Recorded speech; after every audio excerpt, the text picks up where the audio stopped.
السلام علیکم ورحمۃ اللہ وبرکاتہ۔ میں آپ کا میزبان عثمان بن سلطان عبدالعزیز عمری حاضر ہوں آپ کی خدمت میں لے کر اگلا پروگرام آن لائن مسابقہ علمیہ کے دروس کی اگلی کڑی۔ ہماری کوشش ہے کہ 15 دنوں تک 15 منٹ یعنی مجموعی طور پر صرف پونے 4 گھنٹے میں دین اسلام کی مکمل اور جامع تعلیمات سے آپ کو روشناس کریں۔ آئیے شروع کرتے ہیں۔ مکمل درس آخر تک پوری توجہ کے ساتھ سماعت کیجیے گا، پھر ڈسکرپشن میں دیے گئے سوالات کے جوابات ہمارے واٹس اپ نمبر پر ارسال کیجیے۔ بسم اللہ الرحمن الرحیم۔ السلام علیکم ورحمۃ اللہ وبرکاتہ۔ الحمدللہ والصلاة والسلام علی رسول اللہ، اما بعد۔ آج ہمارے درس کا موضوع ہے توحید رب العالمین۔ توحید دین اسلام کا بنیادی اور اساسی عقیدہ ہے۔ توحید کا اقرار کرنا، اس کی تصدیق کرنا اور اس کے تقاضوں کو پورا کرنا یہ ہر صاحب ایمان اور صاحب اسلام پر لازم اور ضروری ہے۔ توحید کے بغیر مذہب اسلام کے دائرے میں داخل ہونے کا تصور بھی ناممکن ہے، لہذا توحید اسلام میں داخلے کے لیے اصل دروازہ اور مین گیٹ ہے۔ عقیدہ توحید وہ عقیدہ ہے کہ جس کی نشر و اشاعت کے لیے اور سربلندی کے لیے رب العالمین نے کم و بیش 1,24,000 انبیاء کرام کو مبعوث فرمایا۔ عقیدہ توحید وہ عقیدہ ہے کہ جس کی سربلندی کے لیے ہمارے اسلاف نے اپنے جانوں کی، اپنے مالوں کی اور اپنے خون کی قربانیاں پیش کی۔ عقیدہ توحید ہی وہ عقیدہ ہے کہ جس کے لیے پیغمبر اسلام صلی اللہ علیہ وسلم کی سرپرستی میں کئی جنگیں کفار اور اہل ایمان کے درمیان واقع ہوئی۔ عقیدہ توحید صاحب ایمان اور کافر کے درمیان فرق کو واضح کرنے والا عقیدہ ہے۔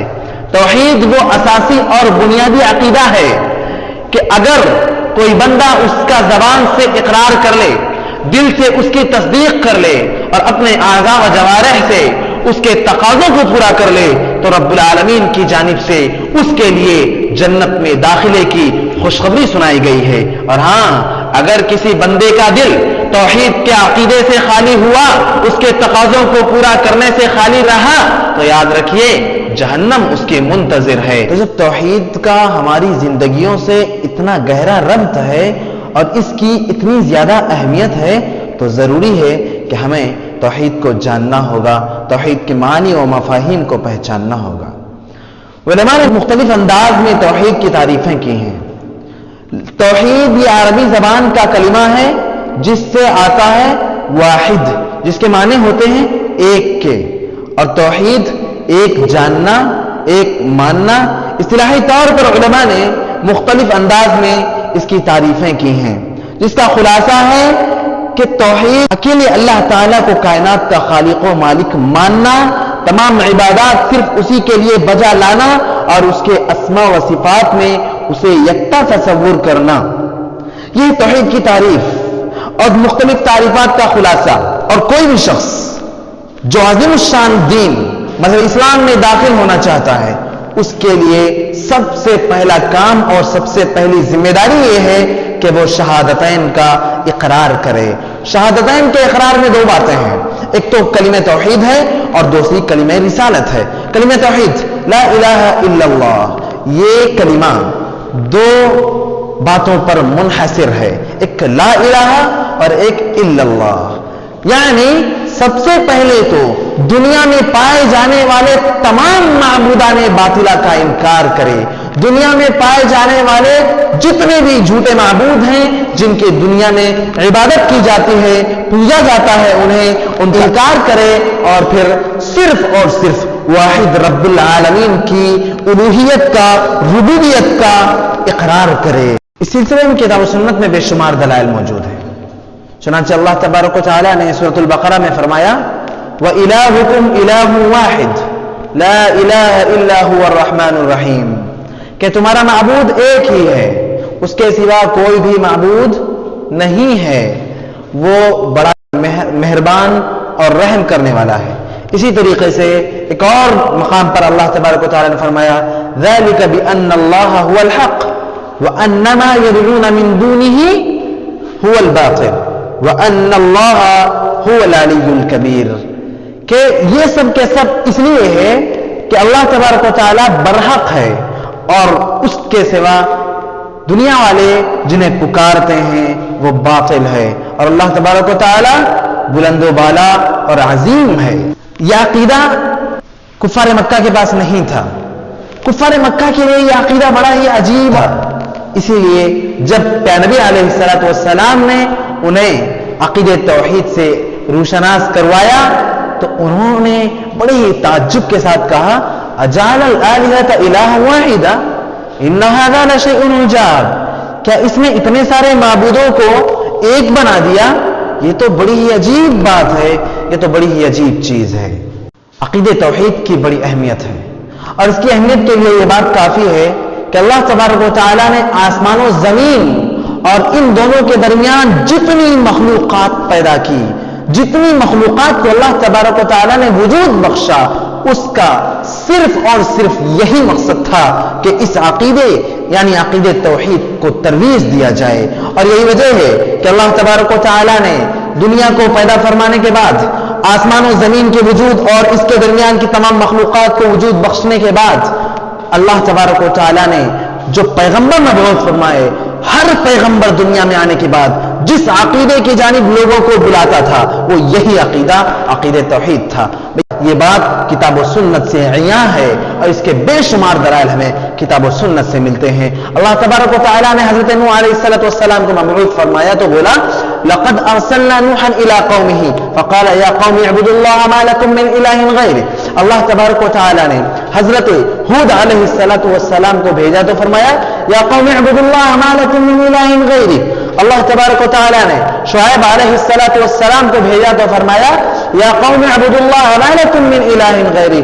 حضرت یوسف علیہ السلام جنہیں آزمائش سے دوچار کیا گیا، قید خانے کی صعوبتیں برداشت کرنی پڑی، حضرت یوسف علیہ السلام ان سنگین حالات میں بھی اپنے قید خانے کے ساتھیوں کو جس بات کی دعوت دے رہے تھے وہ یہی عقیدہ توحید تھا۔ چنانچہ حضرت یوسف علیہ السلام اپنے جیل کے ساتھیوں سے فرمایا یا صاحبی سجن ارباب متفرقون خیر ام اللہ الواحد القہار، کہ اے میرے قید خانے کے دونوں ساتھیوں ذرا یہ بتاؤ کہ کیا مختلف رب زیادہ بہتر ہے یا صرف اور صرف ایک اور طاقتور رب العالمین؟ ما تعبدون من دونه الا اسماء سميتموها انتم وآباؤكم، یعنی حضرت یوسف علیہ السلام نے قید خانے میں بھی اپنے قید خانے کے ساتھیوں کو یہی دعوت عطا فرمائی۔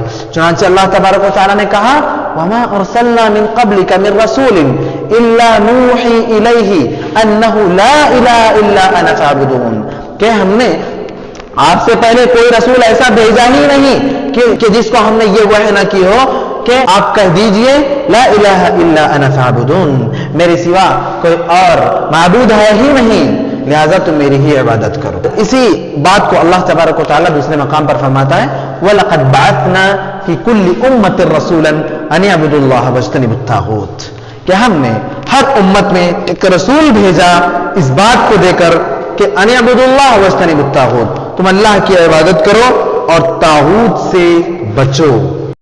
الغرض دین اسلام کا بنیادی عقیدہ ہے یہ عقیدہ توحید، یہی وجہ ہے کہ کسی بھی داعی دین کو اپنی دعوت کے لیے سب سے پہلا درس اور سب سے پہلا سبق یہی درس توحید دینا چاہیے، درس اسلام دینا چاہیے۔ چنانچہ نبی علیہ السلام نے بھی جب اپنی دعوت کا آغاز کیا تو اسی دعوت عقیدہ توحید سے آغاز کیا۔ فرمایا قولوا لا الہ الا اللہ تفلحوا، کہ لوگوں لا الہ الا اللہ کہہ دو کامیاب ہو جاؤ گے۔ نبی علیہ السلام نے بڑی ہی مشہور حدیث میں جس میں دین کے بنیادوں کا ذکر کیا ہے، دین کے اراکین کا ذکر کیا ہے، کہا بنی الاسلام علی خمس شہادت ان لا الہ الا اللہ وان محمد عبدہ ورسولہ۔ تو اس نے سب سے پہلے کس چیز کا ذکر کیا؟ اسی عقیدہ توحید کے اقرار کی بات کہی ہے اور اسی کی گواہی کی بات کہی ہے۔ اسی عقیدہ توحید کے لیے ہمارے اسلاف یعنی صحابہ کرام نے اپنے وطن کو خیر باد کہہ کر دوسرے وطن کی جانب ہجرت کی، اور نبی علیہ الصلوۃ والسلام جب حضرت معاذ بن جبل رضی اللہ عنہ کو یمن کی جانب مبعوث کر رہے تھے، بھیج رہے تھے گورنر بنا کر، اس وقت بھی نبی علیہ الصلوۃ والسلام نے حضرت معاذ بن جبل رضی اللہ عنہ کو اسی بات کی نصیحت کی کہ اول ما تدعوهم الیہ شہادۃ ان لا الہ الا اللہ۔ عقیدہ توحید کے لیے یہ بات بڑی حد تک کافی ہے کہ جس شخص کی موت اس عقیدے پر ہو، اس نے اپنی زندگی میں بہت سارے گناہ انجام دیے ہو لیکن شرک نہ کیا ہو، توحید پر قائم ہو، اپنی موت کے وقت اس نے توحید کا یقین رکھا، اپنے دل میں اس نے توحید کا عقیدہ رکھا، تو پیارے نبی علیہ الصلوۃ والسلام فرماتے ہیں کہ وہ شخص جنت جائے گا۔ کہا من مات وهو يعلم انه لا اله الا الله دخل الجنہ۔ دوسری حدیث میں فرمایا من مات لا يشرك بالله شيئا دخل الجنہ ومن مات يشرك بالله دخل النار۔ اسی طریقے سے اللہ تبارک و تعالیٰ نے موحد شخص پر جہنم کی آگ حرام کر دیا ہے، یعنی اس نے زندگی میں بہت سارے گناہ کیے تھے لیکن عقیدہ توحید پر قائم تھا، تو اللہ تبارک و تعالیٰ نے ایسے شخص کے اوپر جہنم کی آگ کو حرام کر دیا ہے۔ نبی علیہ الصلوۃ والسلام فرماتے ہیں من شہد ان لا الہ الا اللہ وان محمدا رسول اللہ حرم اللہ علیہ النار، کہ جس شخص نے اللہ رب العالمین کے توحید کے کلمے کی گواہی دے دی اور محمد صلی اللہ علیہ وسلم کی رسالت کی گواہی دے دی، اللہ تبارک و تعالیٰ اس شخص پر جہنم کی آگ کو حرام کر دیں گے۔ توحید کی تین قسمیں ہیں، توحید ربوبیت، توحید الوہیت اور توحید اسماء و صفات۔ توحید ربوبیت سے مراد اللہ تبارک و تعالیٰ کو اس کے افعال میں واحد اور تنہا جاننا، کہ اللہ تبارک و تعالیٰ نے تنہا پوری دنیا کو پیدا فرمایا ہے، اللہ تبارک و تعالیٰ اکیلا پوری دنیا کے نظام کو چلاتا ہے، تمام مخلوقات کو رزق پہنچاتا ہے، اور ہمیں اور آپ کو اسی نے پیدا کیا ہے، ہماری پریشانیوں کو وہی دور کرنے والا ہے، پریشانی کے وقت میں صرف اور صرف رب العالمین ہی ہماری مدد کرتا ہے۔ ان معاملات میں اللہ رب العالمین کو واحد اور تنہا جاننا، یہی ہے توحید ربوبیت، اور یہ وہ عقیدہ کفار مکہ بھی جس کے قائل تھے۔ چنانچہ کتاب و سنت میں اس کے دلائل موجود ہیں۔ اللہ تبارک و تعالیٰ نے فرمایا قل من يرزقكم من السماء والارض ام من يملك السمع والارض۔ دوسرے نمبر پر ہے توحید الوہیت۔ توحید الوہیت کا مطلب اللہ تبارک و تعالیٰ کو اس کی عبادت میں یکتا جاننا، اور وہ تمام اعمال جو اللہ تبارک و تعالیٰ نے صرف اور صرف اپنی ذات کے لیے خاص کر رکھی ہیں، انہیں صرف اور صرف اسی کے لیے بجا لانا، صرف اور صرف اسی کے لیے انجام دینا، یہ ہے توحید الوہیت۔ توحید الوہیت میں یہ تمام باتیں لازم آتی ہیں، صرف اللہ تعالیٰ کو نفع و نقصان کا مالک سمجھے، صرف اللہ تعالیٰ سے دعا مانگے، صرف اللہ تعالیٰ کو حاجت روا اور مشکل کشا تسلیم کرے، صرف اللہ تعالیٰ کو مدد کے لیے پکارے، صرف اللہ تعالیٰ سے امیدیں وابستہ رکھے، اس کے دل میں صرف اللہ تعالیٰ کا خوف ہو، وہ صرف اللہ تعالیٰ پر توکل کرے، صرف اللہ تعالیٰ کے لیے نظر مانے، اور صرف اللہ تعالیٰ کے لیے ذبح کرے، صرف اللہ تبارک و تعالیٰ کی ہی ضرورت پڑنے پر قسم کھائے۔ قسم غیر اللہ کی شرک ہے۔ فرمایا اللہ تعالیٰ نے قل ان صلاتی ونسکی ومحیای ومماتی للہ رب العالمین لا شریک لہ۔ دوسرے مقام پر فرمایا وما امروا الا ليعبدوا الله مخلصین لہ الدین حنفاء۔ توحید کی تیسری قسم ہے توحید اسماء و صفات۔ اس کا مطلب ہے کہ اللہ تبارک و تعالیٰ نے اپنے لیے جو بہترین نام مختص کر رکھے ہیں، جن کا ذکر قرآن مجید میں ہے یا پیارے نبی علیہ الصلوۃ والسلام کے ذریعے ان کا تذکرہ کیا گیا، یا اللہ تبارک و تعالیٰ نے احادیث قدسیہ میں ان کو ذکر کیا ہے، ان ناموں میں اللہ تبارک و تعالیٰ کے نظیر کسی اور کو نہ سمجھا جائے، یہ نہ سمجھا جائے کہ ان صفات میں اللہ تبارک و تعالیٰ کے جیسا کوئی اور ہو سکتا ہے۔ یعنی اللہ تبارک و تعالیٰ نے فرمایا وَلِلَّهِ الْأَسْمَاءُ الْحُسْنَى فَادْعُوهُ بِهَا وَذَرُوا الَّذِينَ يُلْحِدُونَ فِي أَسْمَائِهِ سَيُجْزَوْنَ مَا كَانُوا يَعْمَلُونَ۔ یعنی اللہ تبارک و تعالیٰ کے بہت سارے اچھے اچھے نام ہیں، انہی کے ذریعے سے تم انہیں پکارو۔ اللہ تعالیٰ کو اسماء و صفات میں واحد جاننے کا مطلب یہ ہے کہ اللہ تعالیٰ نے اپنے لیے جو صفات مختص کی ہیں، ان صفات کو بندوں کے ساتھ نہ جوڑا جائے۔ اللہ تعالیٰ نے اپنے آپ کو سمیع کہا ہے، سننے والا. تو بندوں کا سننا اللہ تعالیٰ کا سننا ایک جیسا نہیں ہو سکتا. اللہ تعالیٰ نے اپنے آپ کو بصیر کہا، دیکھنے والا. اللہ تعالیٰ کا دیکھنا بندوں کا دیکھنا ایک جیسا نہیں ہو سکتا. اللہ تعالیٰ نے جو بھی صفات اپنے لیے استعمال کی ہیں، اللہ تعالیٰ رحیم ہے، اللہ تعالیٰ کریم ہے، اور جو صفات اللہ تعالیٰ نے اپنے لیے استعمال کی ہیں، ان صفات میں اللہ تعالیٰ کو اسی کے حقدار سمجھنا اور اس کی جیسی کسی اور کو نہ سمجھنا. اللہ تعالیٰ نے اپنے لیے کہا کہ اللہ تعالیٰ عرش پر بیٹھا ہوا ہے. اللہ تبارک و تعالیٰ کا عرش پر بیٹھنا، اللہ تعالیٰ کا عرش پر مستوی ہونا، یہ بندوں کے بیٹھنے کے جیسے نہیں ہو سکتا. لہذا بندوں کی مشابہت کا بھی انکار کرنا، اللہ تعالیٰ کی اسماء و صفات کا اقرار کرنا، اور جو لوگ اللہ تعالیٰ کے اسماء و صفات کا انکار کرتے ہیں ان کی بھی نفی کرنا. امام مالک رحمۃ اللہ علیہ سے پوچھا گیا کہ اللہ تعالیٰ عرش پر کس طرح سے بیٹھا ہوا ہے؟ تو انہوں نے کہا الاستواء معلوم والکیف مجہول والسؤال عنہ بدعہ والایمان بہ واجب. کہ بیٹھنا اللہ تعالیٰ کا یہ تو معلوم ہے، لیکن کیفیت کہ کیسے بیٹھا ہے اللہ یہ مجہول ہے. کیوں؟ اس لیے کہ اللہ نے بتایا نہیں نا. اور اس سلسلے میں اس کے بارے میں سوال کرنا یہ بدعت ہے، لیکن اس پر اجمالی ایمان رکھنا یہ واجب ہے. لہذا ہمیں عقیدہ توحید کے باب میں بہت ہی مضبوط ہونے کی ضرورت ہے، اور ہمیشہ ہم یہ بات ذہن میں رکھیں کہ ہم دنیا بھر کے نیک اعمال انجام دیتے رہیں، دنیا بھر کے اچھے اچھے کام کرتے رہیں، نمازوں پہ نمازیں پڑھتے رہیں، روزوں پہ روزے رکھتے رہیں، صدق و خیرات پہ صدق و خیرات کرتے رہیں، اور حج پہ حج کرتے رہیں، عمروں پہ عمرے کرتے رہیں، لاکھ عبادتیں کرتے رہیں، لاکھ اچھے سے اچھے کام کرتے رہیں. لیکن اگر ہمارا عقیدہ توحید مضبوط نہیں ہے، ہمارا عقیدہ توحید درست نہیں ہے، تو ہمارے تمام اعمال ضائع ہو جائیں گے، رائگاں ہو جائیں گے، ویسٹ ہو جائیں گے.